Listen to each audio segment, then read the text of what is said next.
sa ilalim ng ODA o Official Development Assistance ang karagatan. Layo nitong palakasin ang kakayahan ng Pilipinas na bantayan ang mga karagatan sa bansa. Nasa 23.85 billion pesos ang pondo para rito sa ilalim ng ODA o Official Development Assistance ng Japan. Nice one, no? Mga utol, no? So, bagong mga patrol ships para sa ating Philippine Coast Guard. Pero para i-check o karagdagang impormasyon tungkol dito, pumunta tayo dito sa Philippine News Agency. Ito talagang pag-aari ito ng Republika ng Pilipinas, pati na rin yung PTV, alam ko. Okay, so PH Japan seal deal for 5 more PCG patrols vessels. Alam ko may order pa tayo, ha. Alam ko may mga order pa tayo, mga ships o warship sa bansang South Korea, kung hindi ako nagkakamali, at sa iba pa. Okay? Mga karunungan, kaalaman, teorya, kasaysayan, hiwaga at mga bagong tuklas. Alamin natin. Eto talaga mga utol, fresh na fresh itong balita na ito. Eto palagay ko ay good news. Okay, para sa ating mga Pinoy, tungkol pa rin sa issue natin with China dyan sa West Philippine Sea. Pero eto'y good news, no?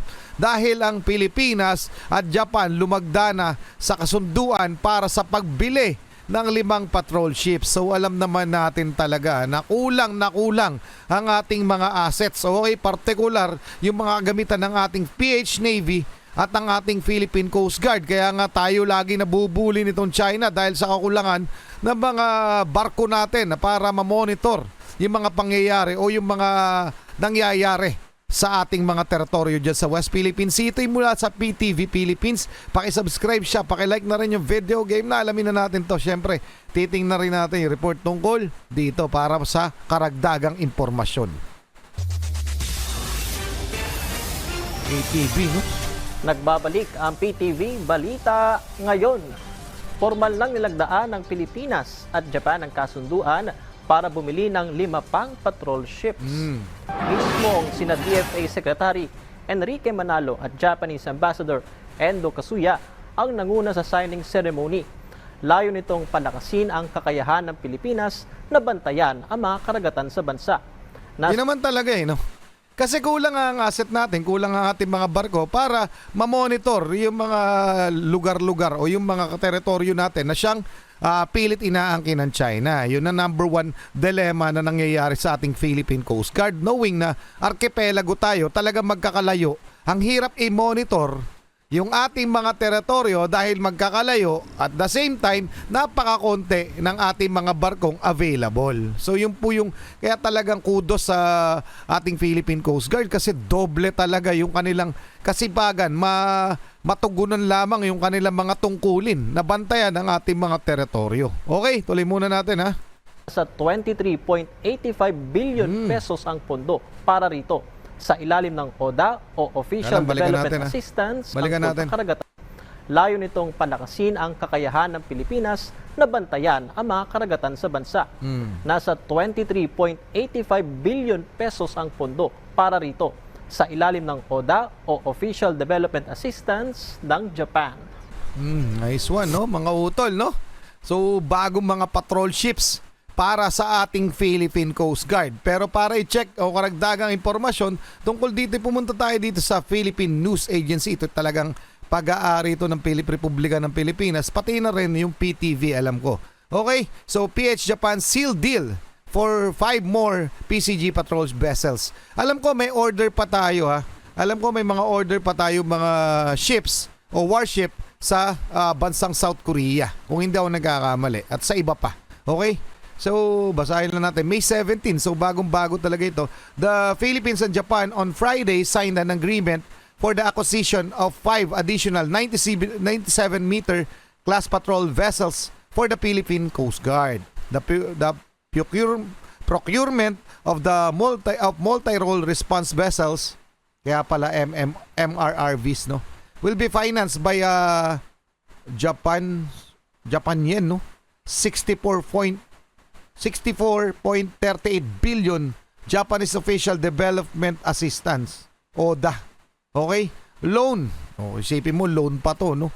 Under ng sa Japan at sa Pilipinas, no? Loan pa, no? Pinahiram tayo, pinautang tayo para na rin yan, para na rin madagdagan ang ating mga asset, no? Napakalaking tulong talaga ng mga kaalyado natin, no? Foreign Affairs Secretary Enrique Manalo and Japanese Ambassador to the Philippines Kazuya Endo signed the exchange of notes at the Department of Foreign Affairs Office in Pasay City. So, permado na yan, no? Done deal na, kumbaga. Aantayin na lang yung pagdating nung nasabing mga order na patrol ship. Kung kailan, hindi pa natin alam. Sana'y nakalagay dito. Okay.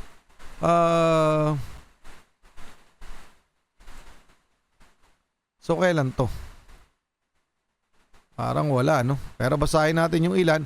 On May 15, I visited a 97-meter class multipurpose vessel and heard from Admiral Gavan about the rigors of the PCG's operation, and we reaffirmed the importance of deepening cooperation between Japan and the Philippines. Okay? So sabi mismo to ni Endo. Okay, nung ambassador to the Philippines ng Japan. Okay mga utol? So yun yung kagandahan sa mga kaalyado natin. Talagang tinutulungan nila tayo na mapalakas ang ating sandatan lakas at the same time yung ating Philippine Coast Guard. Okay, tuloy muna natin to. Nakahanda ang Armed Forces of the Philippines na dumalo sa investigasyon ng Senado hinggil sa issue ng umano'y wiretapping ng Chinese Embassy Manila. Oo nga pala mga utol, no? Yung sa issue ng wiretapping kasi ang pinalalabas ng China kamakailan, according sa China, na meron daw gentleman's agreement in between Westcom chief, no, na si Vice Admiral Carlos sa China, na kung saan hindi daw, parang hindi tumupad itong si Vice Admiral Carlos. Di umano kiniklaim lamang ng China na meron silang gentleman's agreement. Ibig sabihin, yung usapin na ito word of honor lamang, hindi walang kasulatan. So yun yung pinalalabas nila, merong ganong usapin. So may kasunduan daw sila ng Westcom chief na si Vice Admiral Carlos. Ngayon, dininay ito ng Pilipinas na walang kahit anong kasunduan, kasi kung meron yan, dapat alam namin, sabi ng National Security Advisor natin na si Eduardo Año at ng Secretary of National Defense na si Gibo Teodoro. Ngayon, mga utol, bigla na naman naglabas ng statement ng China na meron daw sila di umanong audio recording na nagsasabi, na nagpapatunay na meron ngang usapang ganon ang China at ang Westcom chief na si Vice Admiral Carlos. So hanggang ngayon po ay hindi pa lumalabas itong audio recording na ito. Kaya ngayon, kung sakali meron nga, lumabag nga, malinaw na lumabag ang Chinese Embassy dun sa nasabing batas sa anti-wiretapping law. Kaya parang itutuloy yata nila to. So yun mga utol. Kung naririnig ninyo yung background natin, umuulan kasi at kumukulog. Tuloy muna natin. Napakaganda ng ating background. Kinumpirma ni AFP Public Affairs Office Chief Colonel Sergio Trinidad, una nang naghain ng resolusyon si Senador Francis Tolentino para imbestigahan ang insidente. Mabatid na umugong ang usapin ng wiretapping ng makausap umano ni AFP Western Command Chief Vice Admiral Alberto Carlos, ang isang Chinese diplomat, hinggil sa umano'y new model sa West Philippine Sea. Ayun, yun ang pinalalabas nila Meron daw silang usapan. So pag sinabing Chinese diplomat, malamang yung embahada ng Pilipinas to. Sino to? Si Wang Silian. Kaya nga kinukundina ng ating Philippine government, ng ating ilang mga senador, etong Chinese embassy. At dapat nga itigil na, wala na tayong embahada. And take note mga utol, trivia lamang etong kamakailan lamang, alam natin, ako ay nagpabalik-balik dyan sa Macau, nakakapasok ako ng China nang wala ng visa.